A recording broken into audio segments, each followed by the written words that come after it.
Local olive farm owner says a 3-year-long battle between her and the county is costing her money and hurting business. KSBY News reporter Michael Torres is live in studio with more. Michael? Well, Richard, the owner of Groves on 41 Olive Farm says she's tried complying with the county's request multiple times, but every time she fixes one thing, they come up with a new violation, and she says it's been an ongoing issue since 2016.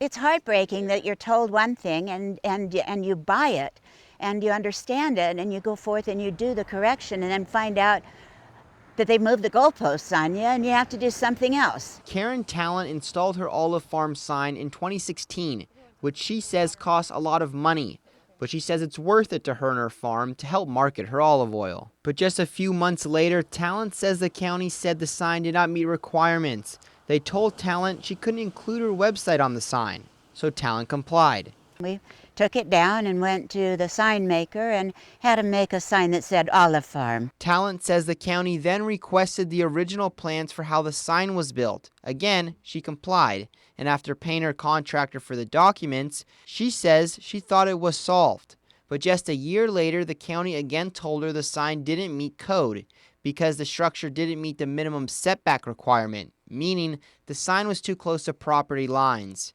Trevor Keith, Director of Planning and Building with San Luis Obispo County, explained the reasoning behind this decision. He said, quote, "Structures within the unincorporated county require building permits, and adherence to building codes and the county's land use ordinance must be followed to ensure the health and safety of the community." Lynette Sony with Farmstead Ed and the SLO County Farm Trail says she supports the Talent sign and says she has a problem with how the process has played out. Needing to spend the amount of time and resources needed to have these conversations with the county about a sign seems like maybe those could be applied to something a little more resourceful.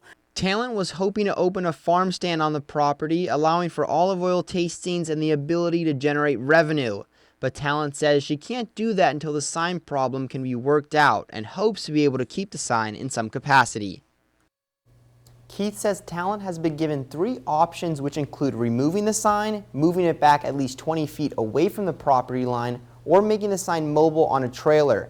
Now, Talent says moving it back isn't possible as it would interfere with the olive harvest, but has looked at plans to make it mobile, which says she will cost even more money. Live in studio, Michael Torres, KSBY News.